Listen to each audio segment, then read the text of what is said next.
응급실 바닥에 한 남성이 드러누워 있습니다. 1시간 전쯤 도로에 누워 있다.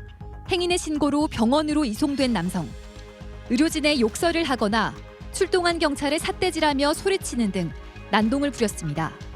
순찰차에 탑승해서도 소란을 피우다 유리창을 깨 부쉈고 결국 경찰의 현행범으로 체포됐습니다. 갑작스럽게 의료진에 달려들더니 주먹을 휘두릅니다.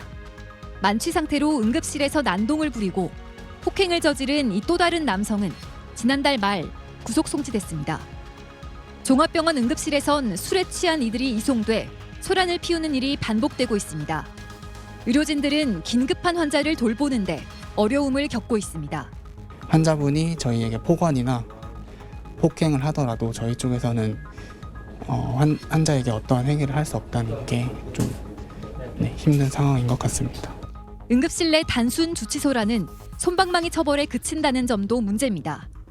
의료진을 폭행하면 응급의료법에 따라 처벌받지만 만취한 채 응급실에서 소란을 피울 경우에는 경범죄 처벌을 받는 데 그치고 있습니다. 주치자 환자들을 응급실로 이송할 때 좀 더 응급 진료가 필요한 환자인지에 대한 판단을 좀 더 쉽게 할 수 있는 근거나 이런 고민들이 필요하다고 생각합니다. 또 단순 주치자의 경우 응급실 대신 수용할 수 있는 시설을 마련하는 등 제도적 보완도 필요합니다. JIBS 권민지입니다. 지난달 26일 화면 왼편 응급실 침대에 누워있던 한 남성이 신발도 신지 않고 벌떡 일어납니다. 몸을 가누지 못해 바닥에 엎드리기를 여러 차례. 그러다 갑자기 응급 구조사에게 다가가 삿대질을 하고 얼굴을 폭행합니다. 당시 이 남성은 응급실에서 아프다고 소리를 쳤는데 이에 조용히 해달라고 주의를 주는 응급구조사에게 폭행을 저지른 것으로 조사됐습니다. 하지만 이 남성이 술을 마시고 난동을 부린 건 이번이 처음이 아니었습니다. 지난달 14일엔 쓰레기를 무단 투기하다 적발돼 범칙금을 물게 되자 단속 중이던 자치경찰을 폭행했고 공공장소에서 음주 금지 문구가 담긴 현수막을 찢기도 했습니다. 결국 60대 남성 A씨는 지난달 30일 카페의 마감 시간을 넘도록 나가지 않고 버티다 현행범으로 경찰에 체포됐습니다. A씨는 유치장에 입감되고 나서도 내부 기물을 파손한 것으로 확인됐습니다. 경찰은 A씨가 모든 범죄 혐의를 부인했지만 피해자 조사와 주변 CCTV 등을 통해 모든 혐의를 입증했다고 밝혔습니다. 법원은 도주 우려 등이 있다며 A씨에 대해 경찰이 신청한 구속영장을 발부했습니다. SBS 정혜경입니다.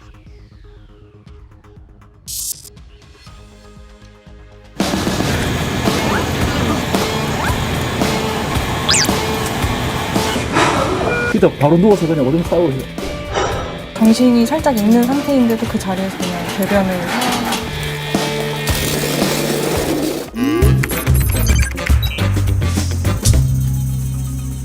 이곳은 인천광역시 의료원입니다. 응급진료센터 앞에 와 있는데요. 응급실이기도 하지만 주치자들이 쓰러져서 신고가 되면 이곳으로 와서 치료를 받곤 합니다. 안녕하세요. 네. SBS 취재진입니다. 미리 연락드렸어요. 네. 응급실 안쪽에 제가 사무실이 있네요.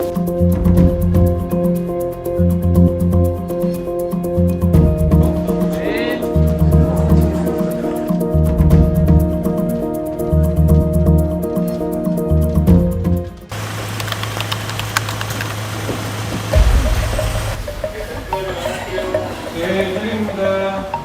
이거 그 외국인이라서 신원을 내시는데 지금 술을 많이 드셔가지고 멘탈이 약간 누가 신고하셨어요? 지나가는 행위.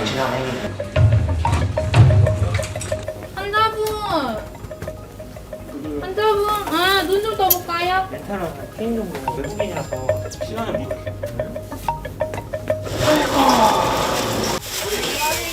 머리 왜 서는 거야? 외상 없습니다. 외상 없어요. 옷 좀 갈아입을게요. 차라리 저렇게 만취가 제일 좋아요. 가만히 있죠.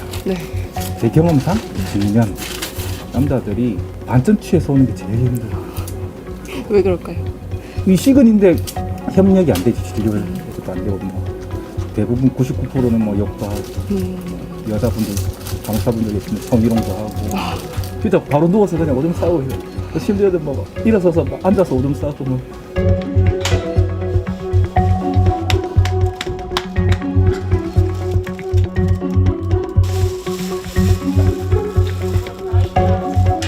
그 외상이 없는데 지금 그 맞는 건 그냥 수액인가요? 쓰레기랑 이제 구토 덜하게 하는 네. 수림. 아, 그냥 증상 조절하는 거. 아, 저분한테 비용 청구가 되는 거죠?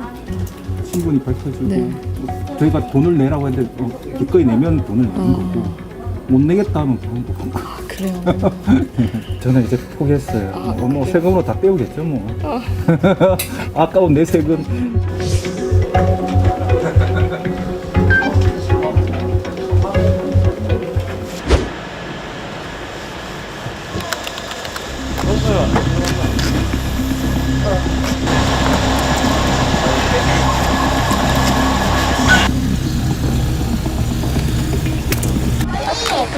풍물역에서 슬리퍼 넘어졌다고 행인 신고했고요.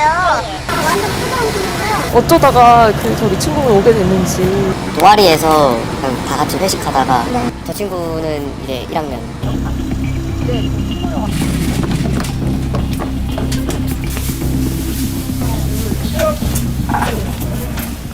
정신 차려봐요. 얼마나 마셨어요? 술 얼마 마셨어요? 몰라? 술 얼마 마셨어요? 5개. 5개? 본인이 5병?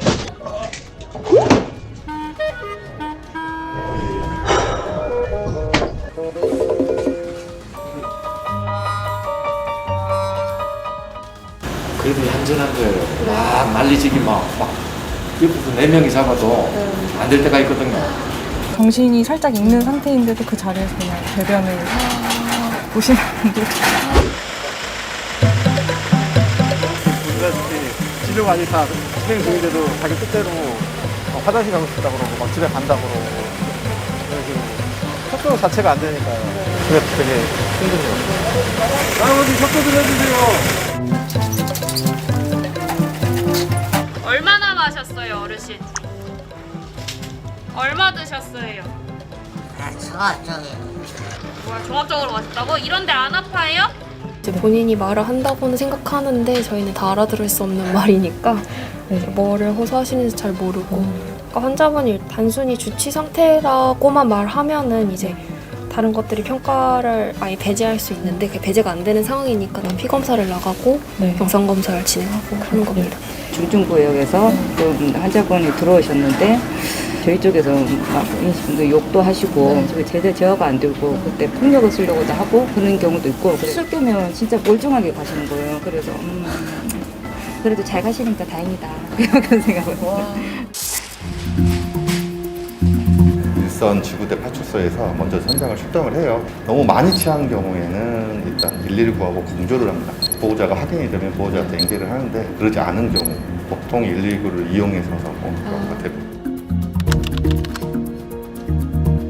술에 만취돼서 몸을 가누지 못하고 또는 알코올 의존성이 심해서 보호와 치료가 필요한 이들에 대한 따뜻한 사회의 손길은 아무리 지나쳐도 정말 지나치지 않다. 주치자 응급센터라고 하는 제도는 전 세계에서 우리나라밖에 없는 제도고요. 의학적으로 봤을 때는 사실은 효율성이 크게 떨어지는 제도라고 생각을 합니다. 음주 자체가 어떤 질병이 아니고요. 병원 측에서는 안 받는 경우가 있을 때 제일 난감하죠. 인적사항이나 보호자한테 인계가 안 되니까 데려오는 경우가 많거든요. 그렇다 보면 그분들을 보통 이제 파출소나 지구대로 데려가시는 경우가 많아요.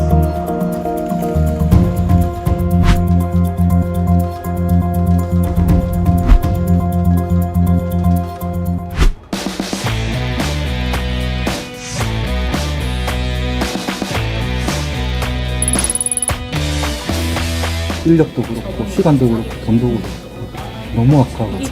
모든 분 진짜 술 좀 조금 드셨으면 좋겠어요. 진짜 제발 좀.